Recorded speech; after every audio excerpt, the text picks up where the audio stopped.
Abraham. My understanding of your teachings is that thought stimulates vibrations, which stimulates emotion, which stimulates... The thought is vibration. Okay, which stimulates thought again, okay. And you said that creation requires no action, and that the evidence will reveal itself.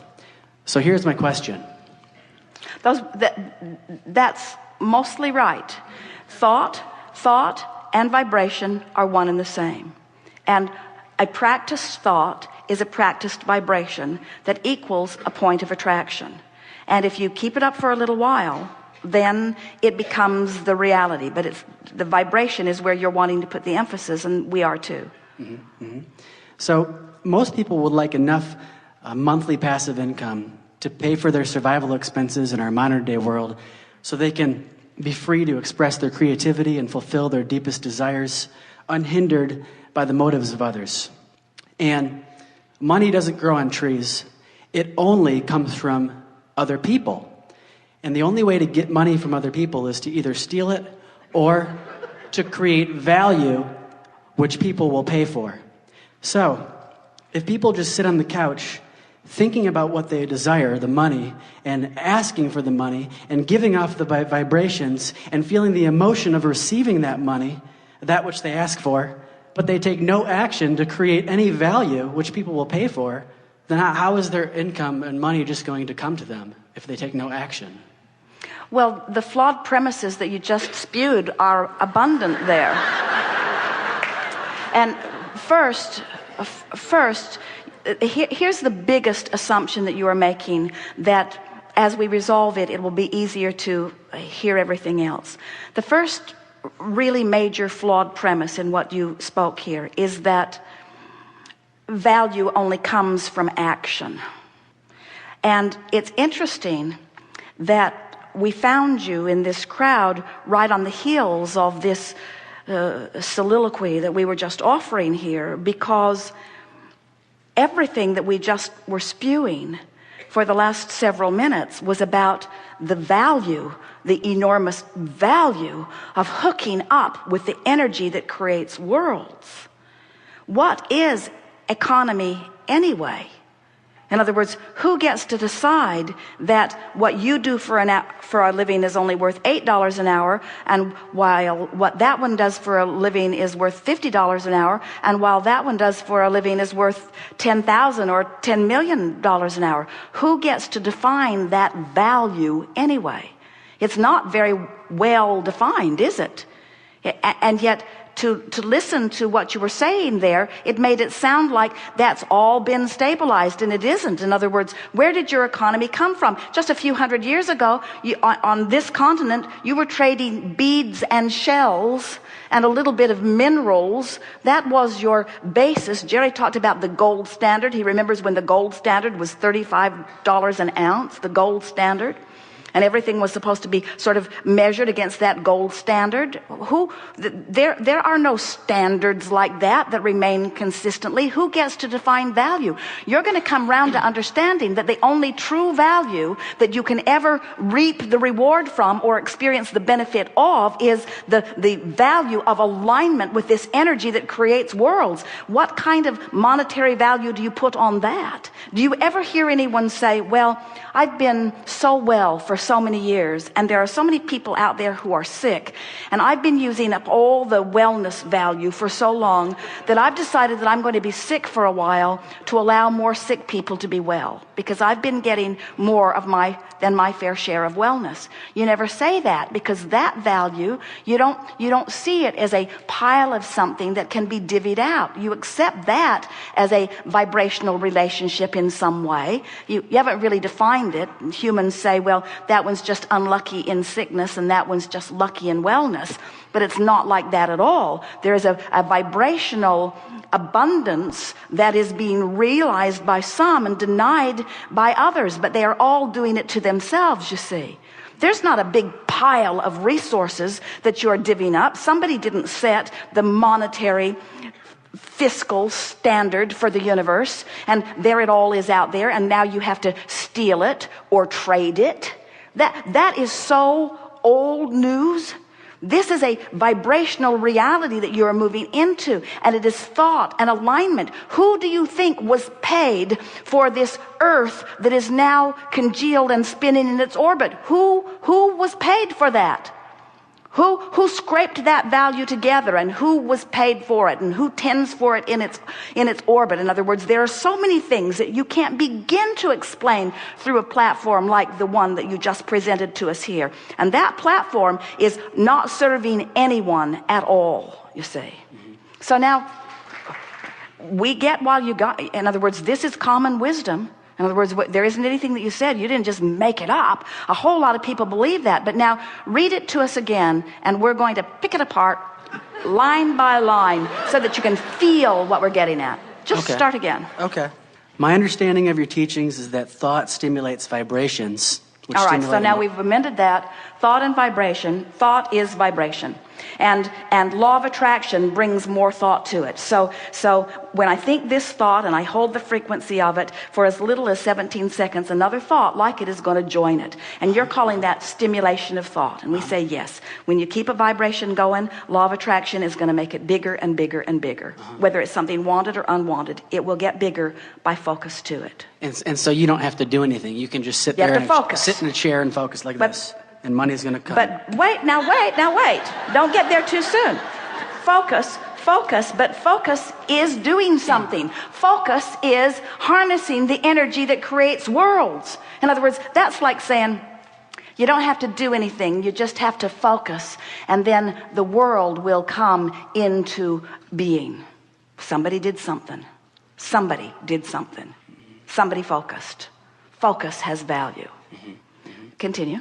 Okay. So, in other words, can you get what we're getting at?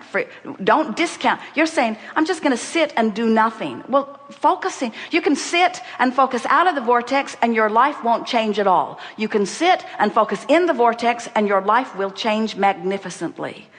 So focus can mean physically doing something with your hands and with your, moving around, right? It doesn't just mean do nothing. The power of your mind is the only power that matters, and all the other stuff you do is just for the pleasure of enhancing what you've really done with your mind. And all the real power is the focus. And for you to call that nothing could not be further from accurate. Okay. We are enjoying this. We want you to enjoy it too. I'm loving it. Very much enjoying it. Okay, so continuing, most people would like enough passive income because we live in a modern day world. All right, so passive income means, this is our interpretation of passive income. We agree that everyone would like it, and here's what it is. Passive income is alignment with my vortex with such consistency that the abundance that I seek is bucking no resistance current at all. So it's flowing effortlessly into my experience. So let's stick the word effort in here, because Esther just noticed it on the Orlando Twice Monthly that she was editing yesterday, and she was so thrilled about it that she put it up on the blog, that effort is only ever applied outside the vortex. In other words, effort is always trying to push against something. Effort is only required when there is resistance. When there is no resistance, no effort is required. So let's put the word effort in here. So when you say passive income, meaning I want income that flows without constant renewed effort. And what we're telling you is you get in the vortex where you get to reap the benefit of the dreams that you've dreamed, and in your absence of resistance, it will flow to you. The ultimate of passive income. The ultimate of passive income. But instead of calling it passive income, let's call it passive energy, which will bring passive income. Flowing through me, flowing through me, flowing through me. Effortless, resistanceless. You only need effort when there's resistance. For example, pushing your car uphill, much more work than pushing your car downhill. In fact, you don't even have to push your car downhill. Your car will go downhill without effort. Uphill, a different story. Same thing. May I be more specific with my particular life situation? Well, we want you to read through this. Okay, sure. and fill in where you want to. But let's start again at that last sentence and let's go over it again. So people would like that income to pay for their survival expenses that they need in a civil world, like shelter, home, food, water. So you need income for those things. All right, so we'll accept the necessity of this money. But what we're really talking about is how to line up with the flow.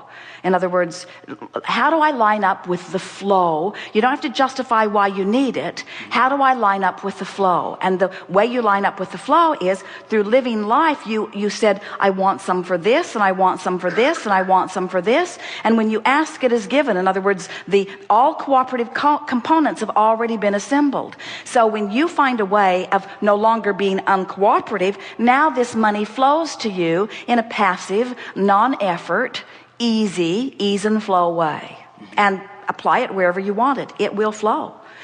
We were speaking just a little bit ago about how interesting it is to watch humans comparing their experiences. In other words, someone can write a song that flowed to them in a matter of a minute or so. In fact, the really good ones do come like that.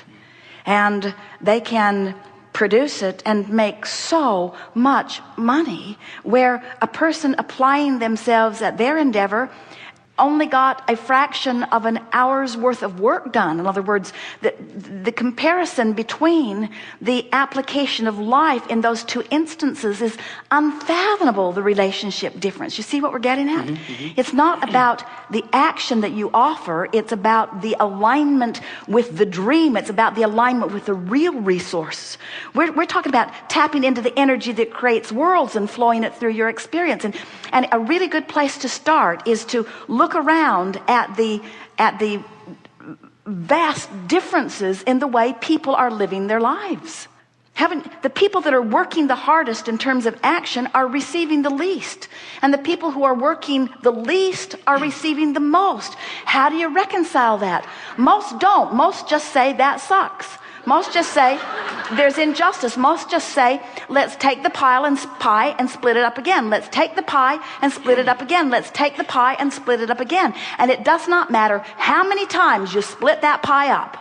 It will move into the vibrational places where law of attraction puts it. In other words, you just can't orchestrate it through action. It is a vibrational attraction or allowance that it is all about. Continue just a little bit. Okay. So people want this income, I believe, so that they can be free to express their creativity and fulfill their deepest desire, their source. All right, so people want it so that they will feel better. You say they want it so that they can satisfy this and this and this. What they want is alignment, and alignment brings money. And what you're saying is they want the money so that they can then observe alignment. And we say they want the alignment which will bring the money.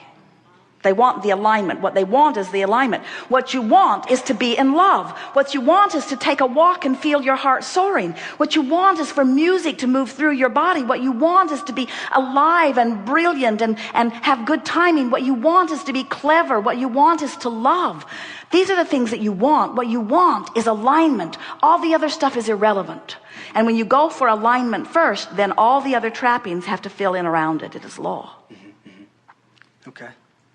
So the point of the whole entire question is just simply trying to understand how you can create what you desire without taking physical action. And what we're saying is you've already created it with all that you've been living, and it's waiting for you, offering a signal, and all you have to do is hone in on that signal. And you can tell when you're honing in because you're feeling better, and you can tell when you're getting closer because you're feeling lighter, and you can tell when you've really honed in because you believe, and you can tell when you consistently honed in because you just know life is good, and you just know you're stable, and you just expect it to be good. And now you're moving through life doing the action which is delicious, doing the action that supports your knowledge of well-being. In other words, you'll get tuned in and you won't cease to act. We promise you, when you're tuned into the energy that creates worlds, the inspiration to call this person and go there, the inspiration will flow through you. You'll be the busiest, most active person that you've ever known in your life. But the inspiration comes first and inspires the action. The action doesn't create.